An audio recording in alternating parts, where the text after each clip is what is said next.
So I want to talk about maximizing your potential today because my friends, Josh and Allie over at the FI Couple and I just had this conversation. I think Cody Berman was in this conversation as well. If you guys know Cody, the finance cow, but it's so many people, so many great entrepreneurs in this group. So we have this group that we talk about things all day long, essentially.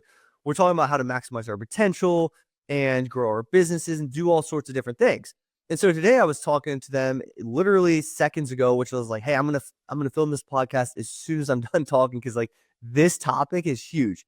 It's the same conversation my wife and I literally have all the time. So to give you guys perspective, we have built a pretty incredible thing at this point in time. We've become financially free. We don't need to work ever again. We don't need another dollar to our bank accounts or income or investments or anything like that to live literally however we want the rest of our lives. Now, that comes with the assumption that we don't need private jets. We don't need the biggest mansion. We don't need to travel the world 24/7. We don't, but our lifestyle, what we love to do, literally our ideal life is taking care of for life based on what we've built so far. So we've hit all these goals. And I've been sitting here thinking of like, what's that next step? And there's part of me with the online social presence that says, I don't know how much further do I want to take this? And that's the exact conversation I just had with Josh and Cody over in our group. I was thinking like, do I want to take this to a Dave Ramsey level where we're pretty much the face of finance? Or am I cool staying quote unquote low key? And it's a conversation and battle I quite often have. And my thoughts are this.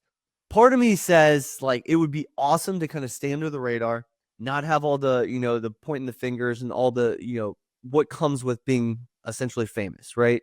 And being well known. Because a lot of the great things that come with it, there's also a lot of negative things that a lot of people outside of this world don't understand fully.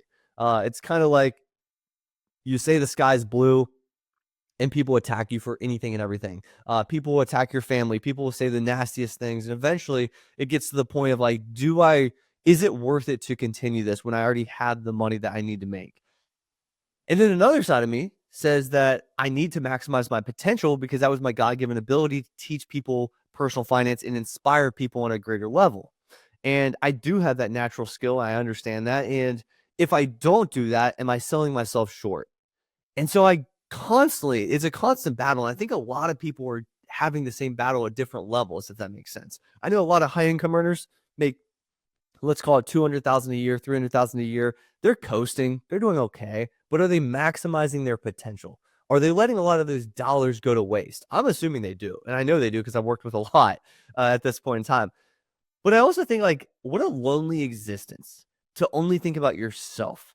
Because the way I'm thinking about this is like, I pretty much have checked the boxes for myself, quote unquote. Like, I don't need to go any further. Like, as far as like what I've been able to do for myself financially, like I'm good to go. I don't need anything else. But I have a wife. I have 2 daughters, as of now, at least. Who knows what comes in the future? I have 1,000+ students relying on me. I think I mumbled there. I have 1,000+ students relying on me. I have other people that haven't even met me, came across that I am able to inspire. I can change an entire movement I can create an entire movement at basically if I want to. And that doesn't, I'm not saying that it's conceited. I just have a natural God-given ability to be able to do this stuff and to help a lot of people. And the thing is, if I don't maximize that and I'm not bold and I'm not out there and I'm not putting myself out there and essentially going against some of the fears that I do naturally have, am I maximizing what God has given me? And the answer is no. And so there's part of me that's like the selfish me, I guess you could call it, is like, I would be cool with like what we've done now, right? We're good. We made it per se. Like everyone in this world would love to be in this position essentially, right? Literally on a regular given day, my business is operating without me. So whether I'm there or not, it doesn't really matter. We have 2 calls a week as a group call that I'm very involved in, 2 hours a week, let's call it. There's some other, obligations I have as far as like timing and stuff like that. But in general, across the board, it's not a huge time commitment. It's what I choose to do. And I love it. So I put my time, blood, sweat, and tears into this. And I do spend a lot more time than 2 hours a week, let's say. But like if I want to go to, I think I got my teeth whitened on Thursday at 11 o'clock. It's because I wanted to. or I go on a walk with my daughters almost every single day, assuming the weather is okay, with my wife and all that stuff. We go to the store if we want to midday. I go to the gym when I want to. Like, we ideally, like, literally do whatever we want whenever we want with whoever we want. It's a beautiful game, but it's like it would be such a lonely existence if it stopped there. Because obviously, like, we're good, but like there's a lot more people that could be impacted in a great way. And we have the raw ability, whether it be from the education, the financial freedom that we've gained, the business building aspect that other people could do, just the overall inspiration. I know I have that God given ability to be able to provide to other people, to inspire people, to get people up and light people on fire to do more. And so I know that chain effect could be so great if I allowed it to be. But it's a constant battle I have. And I think this is going to be relatable to many people out there. Is like most people have like the same situation. Now, the scale at which you're at, it doesn't matter. You could be 10 steps ahead of me, 10 steps behind me.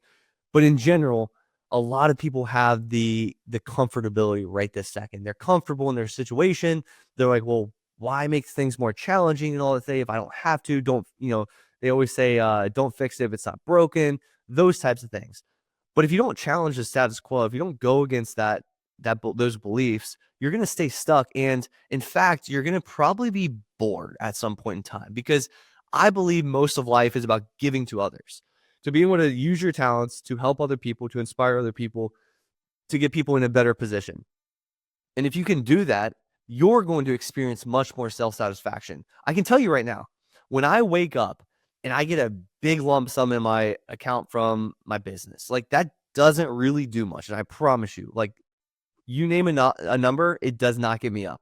I promise you right now, because I've seen a lot. And a lot of people are like, well, it's easy to say that when you actually get it. Of course it is, because I have had it for quite some time. But if I continue to go down that route, like dopamine wears off. Like that's what it is. That's what money is at scale. It's like more dopamine. It's like how much more dopamine can you get? And it never goes away, by the way. So like whether you make like $10 million in a day or $100 million in a day, like eventually it's going to wear off that dopamine. And there's always going to be more at play. But how do you actually make an impact? And when I wake up to a student win, for example, like a Budget Dog Academy, for example, right? That lights me up more than anything. Like I don't need an alarm clock, and that's not cliche. I'm not being corny here, but like literally when I wake up and I see the first message on my, maybe it's an email I got, or I log into the school platform where we operate, and I see a community win of somebody that, like, I just had a student literally make their first retirement contribution. That takes me so much further than receiving $10,000. I know that might sound crazy, but once you actually have it, once you actually receive that money, once you're actually financially free, there's a law of diminishing returns. And I don't think many people understand that. And they think that like eventually they just keep chasing this dollar and they never ever get it. So it's always appealing to them. But once they actually get it, like your life is so much bigger than like that $1 or that $10 or $100. What keeps you going is the bigger why, right? So one of our biggest goals right now is to donate $1 million to Dravet syndrome, what my daughter has.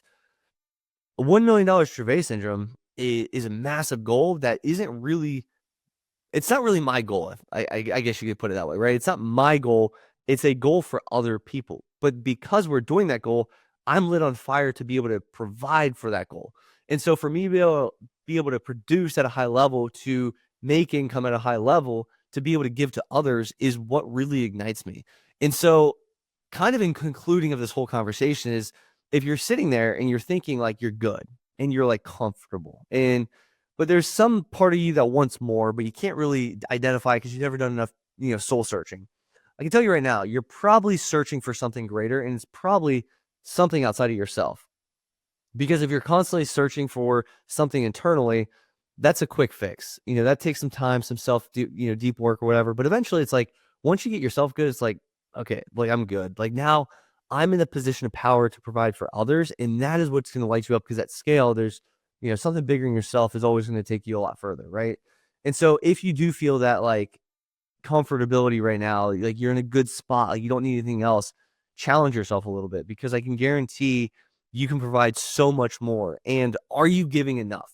Because the thing is, if you've gotten yourself good, think of how many people would die to be in your position. like your exact position that you're sitting right now. You might be listening in the car. You might be listening at the gym. You might be listening at work right now.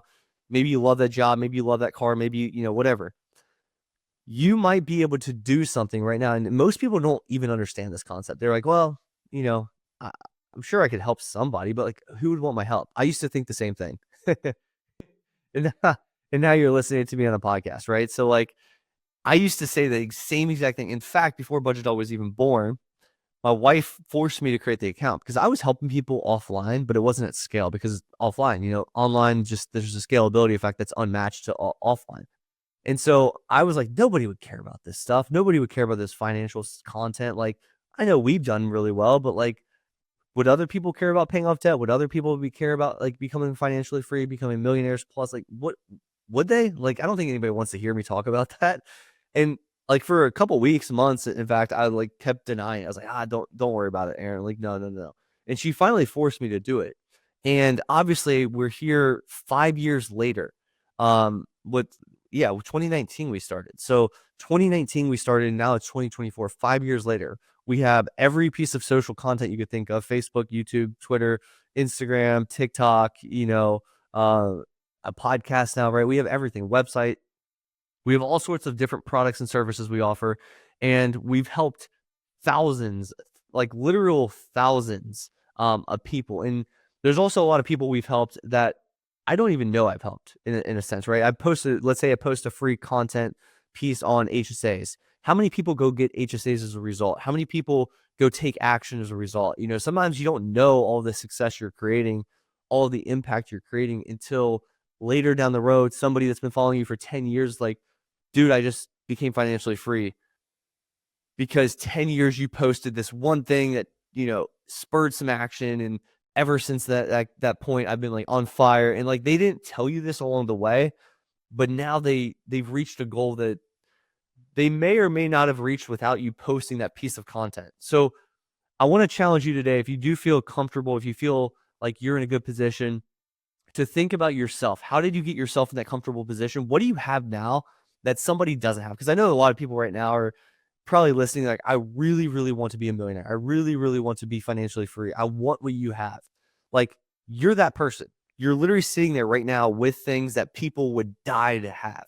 And you might take it for granted. You might not think about it like that. But I can tell you, the whole reason this business is a thing is because I'm helping my former self.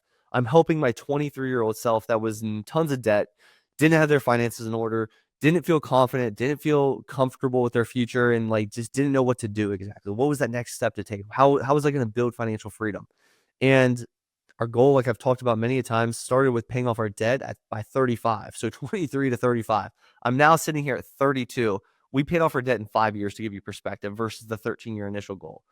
And so I know that's one skill set I have. I know I can build financial freedom. I know I can build businesses. I know I can do all sorts of different things. How many people can I impact by just putting out free content, putting out a YouTube video, doing all these types of things like a podcast? You have the same ability with different skill sets that you've achieved yourself. So always think, and this could be a business idea for you, honestly. Like, this literally could be a business. Like, when I started Budget Dog, it was not a business idea. It was literally just me helping other people because I thought it was fun. And so if you have a skill set that you've like mastered and you're really good at it and you know how to help a lot of people, think about sitting there right now. Like, you could build a business, and it doesn't need to be a business tomorrow. Like, for the first 2 years, guess how much money I made online? $0. But I loved what I did because it took a long time, and it was worth it because I didn't have business intentions. I didn't have money making goals intentional. Like in the beginning, I really didn't. A lot of people are like, yeah, right, blah, blah. I didn't. I don't know what else you want to tell me. Like, you can say whatever you want, think whatever you want. I had no business aspiration. I didn't even know this was a space. And I've learned it's the info marketing space after I've been in the space for a long time. And I brought some really smart people around me. But in the beginning, it was just me helping my older, former self.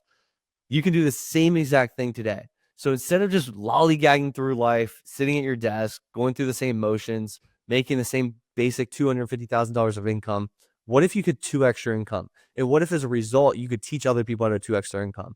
What if you built a skill set at your 9 to 5 even, or a side hustle project, or you're a good painter, or you're a good mason, or you're a good carpenter?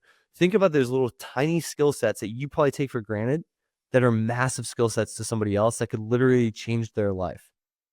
So think about that today. As you're walking through your day, like think about all the things you have that somebody would die to have, because there's always somebody that wants what you have that we all take for granted. So again, it's all about maximizing your potential. And back to our initial conversation with Josh and Cody and the crew and stuff is, do you want to stay where you're at or do you want to grow? And I believe wholeheartedly that if you stay where you're at, you're actually dying slowly and steadily, because everybody has different levels. And the only big consistent thing is constant growth. Because if you're not growing, you are dying. So take that today, guys, and I will see you next week. You've been listening to Money on My Mind with your host, Brendan Schlagbaum. If you found value in today's discussion, share it with someone who could benefit from it too. Be sure to subscribe to the podcast if you haven't already, so you never miss a money mastery tip. Until next time, stay passionate about your financial journey and keep taking bold steps towards your money goals.